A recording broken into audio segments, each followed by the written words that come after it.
시청자 여러분 안녕하십니까. 민영삼 칼럼 시간입니다. 지금 세간의 모든 화제가 검찰 대학살, 윤석열 검찰총장 정말 징계할 것인가, 문재인 대통령과 추미애 법무부 장관이 정말 그렇게 할 것인가 하는 모든 관심이 거기에 집중되어 있는 것 같습니다. 오늘 이 시간에는 그 문제에 대해서 윤석열 검찰총장의 징계할까 말까, 두 번째로는 그렇다면 정말 징계가 가능한 지금 상황인가, 이런 문제를 여러분과 함께 살펴보도록 하겠습니다. 여러분, 계유정난 아시죠? 태정태세 문단세. 세종대왕의 큰아들이 문종입니다.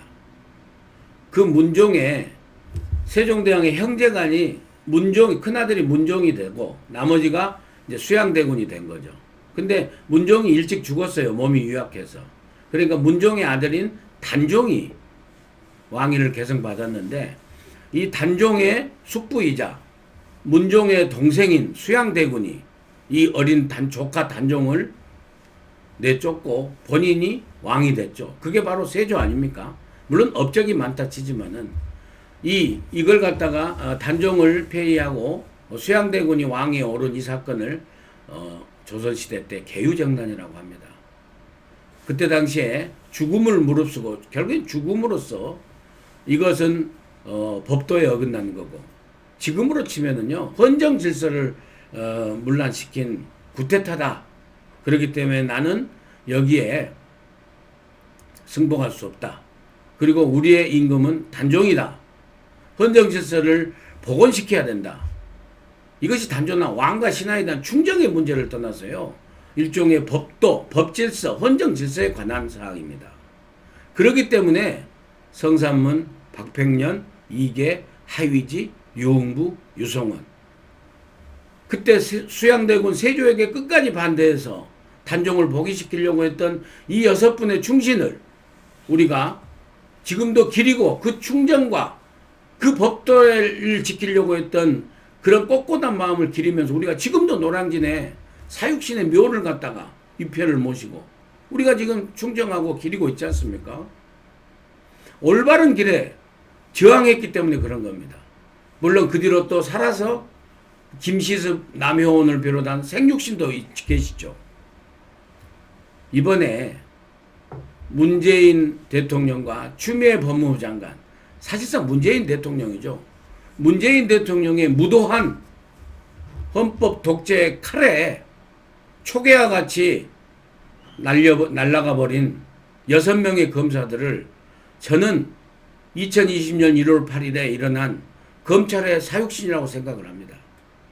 한동훈 반부패부장, 박찬호 공공조사부장, 이원석 기획조정부장, 강남일 대검차장, 배성봉 중앙지검장, 그리고 윤대진 수원지검장, 이 6명의 검사들이 윤석열 검찰총장과 함께 대한민국의 법도와 대한민국의 헌정 질서와 대한민국 헌법과 법률이 정한 그 상황 하에서 살아있는 권력에 대한 수사를 해왔던 그 검사들입니다. 단지 살아있는 권력을 수사했다라는 이유만으로, 윤석열 검찰총장과 함께 일을 했다는 이유 하나만으로 정말 어이없는 인사자천과 유배를 당한 것입니다. 이런 상황 속에서 이것만으로도 양이 안 찬 모양입니다. 분이 안 풀린 모양입니다. 문재인 대통령이. 그래서 아바타 허수애비 꼭두각시 추미애 법무부 장관을 내세워서 급기야는 윤석열 검찰총장까지 날리려고 합니다. 윤석열 검찰총장을 징계하겠다고 지금 요리조리 임기를 다한, 정말 임기 말년에 개인 정치인 이낙연으로서의 영원한 오욕의 치명적인 치욕의 역사로 기록될 그런 행동을 한 이낙연 총리, 윤석열 검찰총장이 항명했으니까 어떻게 가만히 있지 말고 징계할 방법을 찾아보라고 추미애 법무부 장관에게 지시한 이낙연 총리, 거기에 충실한 법무부 장관 추미애, 지금 윤석열 총장을 징계하려고 사방으로 법조문을 찾아보고 지금 계략을 꾸미고 있는 것 같습니다. 이낙연 총리가 떠나면서 문재인 대통령의 지시가 없다면 혼자 스스로 그랬을까요? 이건 문재인 대통령이 징계를 무리수를 여론이 악화되더라도 윤석열이 도저히 내가 검찰총장을 보기 싫다, 이런 문재인 대통령의 마음이 실렸기 때문에 이낙연 총리가 그런 행동을 했다고 저는 생각을 합니다.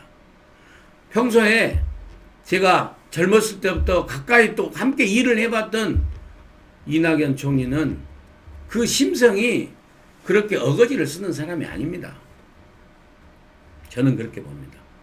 결국 문재인 대통령이 검찰의 사육신만으로도 양이 안 차서 윤석열 검찰총장을 결국에 목을 베려고 추미애 장관에게 엄명을 한 걸로 저는 그렇게 해석을 합니다. 그렇기 때문에 저는 징계를 진짜 할까? 못하겠지. 여러분 지금 많은 내기를 하고 계시죠. 징계를 하려고 지금 몰아가는 쪽에 저는 한 표 던집니다. 그렇지만은 과연 두 번째는 이제 징계가 가능할까? 징계가 가능할까? 이 문제가 남는 거죠.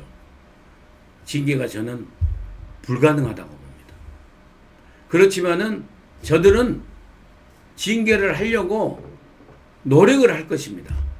자, 그러면 이게 징계 사유가 되는지, 징계가 정말 가능한 일인지 한번 봅시다. 1월 7일, 1월 6일, 1월 7일, 1월 8일 저녁 7시 30분에 전격적으로 발표하기 전에 1월 6일부터 1월 7일까지 검찰청법에 규정된 대로 총장의 의견을 들어서 검사에 인사를 한다. 그 절차가 어떻게 되어 있습니까? 검사의 총장의 의견을 듣고는 실질적으로 어떻게 구현돼야 되냐면요. 지금까지 수십 년을 그렇게 해왔습니다. 법무부에서 법무부 검찰국장이요, 인사안을 만듭니다. 2개를 만듭니다. 그러니까 인사안을 만들어서 두 부를 복사하는 거죠. 2부를 만들어 한 부는 법무부 장관에게, 한 부는 검찰총장에게 보냅니다. 검찰총장에게 보낼 때는 대검차장을 통해서 그 법무부 검찰국장이 대검차장에 갖다 주면 대검차장이 총장한테 갖다 주고, 법무부 검찰국장은 바로 법무부 장관한테 갖다 줍니다. 그렇게 해서 그 안을 가지고 장관과 총장이 워낙 극비의 상황이기 때문에 제3의 장소에서 만납니다. 법무부 장관실에 총장이 오면은요, 기자들이 다 알기 때문에 이미 그것은 그 검찰의 인사위원회가 끝난 상황에서 다 작성된 안이기 때문에 그렇지 않습니까? 그리고 검찰 인사위원회 가기 전에, 지금 인사체를 앞두고 검찰 인사위원회를 가기 전에 아닐 수도 있습니다. 이것은 꼭 검찰 인사위원회를 거칠 수도 있고 안 거칠 수도 있는, 아무튼 안을 2개를 만들어서 장관과 총장이 가지고 제3의 장소에서 늘 상의해 왔습니다. 그래서 한 번 어긋나기도 하고, 2번째 만나서 조율하기도 하고, 꼭 검사의 한두 명 자리에 대해서는 늘 불협화음이 있었습니다. 그걸 갖다가 조율하는 거예요. 이걸 바로 검찰청법 34조 1항에 명시된 총장의 의견을 의견을 듣고 바로 이런 절차가 의견을 듣는 겁니다. 이번에 추미애 법무부 장관은 어떻게 했습니까? 이건 팩트입니다. 추미애 법무부 장관 본인이 얘기를 했습니다. 검찰총장에게 의견을 말씀하시오 라고 오시오. 1시간 전에 연락을 했는데 안 왔다는 거예요. 그래서 명을 거역했다는 거예요. 그리고 6시간을 기다렸는데 안 왔다는 거예요. 그래서 명을 거역했다는 거예요.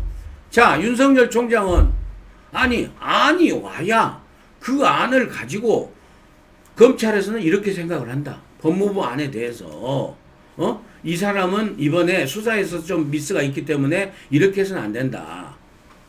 또 이 사람은 이렇게 잘했기 때문에 이렇게 자천성으로 지방으로 갈 일이 아니라 오히려 더 좀 이렇게 좋은 보직으로 해줘야 된다. 이렇게 해서 상벌을 갖다가 논의하는 인사안을 갖다가 의견을 제시하는 건데 그냥 막연하게 오라고 했다는 거예요. 그래서 못했다는 겁니다. 그러면은 윤석열 검찰총장이 잘못한 겁니까? 시청자 여러분? 추미애 법무부 장관이 정당한 겁니까? 6시간 아니라 6일을 기다려도 안을 주고서 오라해야죠. 그렇지 않습니까? 그냥 막연하게 와서 차 한잔 마시면서 이번 인사 잘해 주십시오. 이번 인사 누구 이렇게 하고 검찰총장이 안을 가지고 만들어 와서 오란 얘기입니까? 법무부 검찰총장이야. 법무부 안을 만들어서 검찰총장이 의견을 드려야 되는 것이 법령에 명시되어 있는 겁니다. 이럼에도 불구하고 오락해서 안 왔다? 여러분 아무리 찾아보십시오. 저도 찾아봤습니다만요. 법무부 장관의 명을 거역해서 무슨 왕조시대 때 뭐든 하명입니까? 명을 거역해서 하는 항명죄, 그 군법에 상관의 명령에 불복종한 이런 그 항명죄는 나 봤어도 군형법에는 봤어도 나 검찰청법에 못 봤습니다. 일반 형법에도 법무부 장관이 지시한 내용을 검찰총장이 말 안 들으면 처분한다는 그런 조항 못 봤어. 자, 그러면 이번에는 징계를 하려고 하는 조항을 봅시다. 이런 상황이었습니다. 이런 상황에서 이제 법무부에서 추미애 법무부 장관이 징계를 하려고 하는 그 사항이 검사 징계법이 또 따로 있습니다. 검사 징계법에 의하면 중징계는 면직, 정직, 감봉 이 세 종류가 있고요. 그 다음에 경징계에 해당된 데는 중근신, 근신이죠. 근신을 중근신, 경근신 그리고 견책이 있습니다. 이렇게 6가지의 징벌이 있고요. 그 다음에 징벌 사유에는 직무상 의무 위반이 있습니다. 물론 이제 검사의 무슨 품위를 손상시켰다든지 무슨 가정사 불륜을 저질렀다든지 이런 부분에서는 징계를 할 수 있는 다 조항이 있고요. 지금 현재 윤석열 검찰총장을 걸고 넘어지려고 하는 것은 직무상 의무 위반이라고 지금 돼 있는 겁니다. 그러면은 아까 말씀드렸던 추미애 장관이 오라했는데 안 갔다? 이것이 직무상 의무 위반입니까? 의견을 내라고 그랬는데 의견을 안 냈다. 이것이 직무상 의무 위반입니까? 우리가 상식적으로 생각을 해봐야 될 거 아닙니까? 물론 징계위원회는 7명으로 구성되는데 법무부 장관이 징계위원장이고 나머지 6명의 징계위원도 사실상 법무부 장관이 다 임명하고 하는 사람들입니다. 검사 2명에 무슨 뭐 직원 2명, 애부인 2명 뭐 이렇게 하는 모양입니다. 이런 이유를 가지고 검사징계위원회를 열어서 추미애 법무부 장관이 윤석열 검찰총장이 검사의 직무상 의무를 위반했다. 그렇기 때문에 징계를 한다. 그러면서 징계는 이제 면직이 되겠죠. 그렇게 할 수 있겠습니까?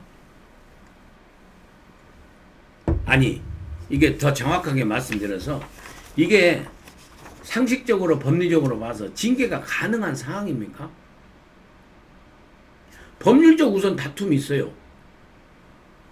검찰청법에 명시된 검찰의 의견을 듣고 조항에 있어서 정말 윤석열 총장이 이번에 잘못했는가? 검사 직무상 의무를 위반했는가? 하는 부분이 법률적으로 따져야 될 부분이 있는 거고, 정치적으로 추미애 장관이 보면은 분명히 위반했다고 보지만은 우리 국민들이 보는 정치적인 정무적 감각에 있어서는 직무상 위반이 아니라 오히려 법무부 장관이 잘못한 거예요. 그 안을 갖다가 안 줬기 때문에. 그리고 기가 막힐 일입니다. 추미애 장관이요. 검찰총장, 검찰 대검에서 안을 주십시오 하니까 추미애 장관이 그랬다는 거 아닙니까? 아, 법무부에 안이 없어요. 청와대에 있어요. 알고 봤더니 청와대에서 예? 김호수 법무차관 뭐 이렇게 있지 않습니까? 그 문재인 대통령의 앞제비들 김호수 법무차관 그 다음에 이 이성윤 법무부 검찰국장 이번에 중앙지검으로 왔죠. 영전했죠. 검찰국장 하고 최광욱 공직기강 비서관 이광철 민정비서관 이렇게 우물딱주물딱 해가지고 만들어서 추미애 법무부 장관한테 의견도 안 보여줬는 모양이에요. 추미애 장관이 그 청와대에 있어요. 그러니까 와서 그냥 의견만 개진해 주세요. 1시간에 연락하고 또 그 다음에 6시간 그 다음날 6일 7일날 기다려 6시간 기다렸다. 8일날 오전에 6시간 기다렸다.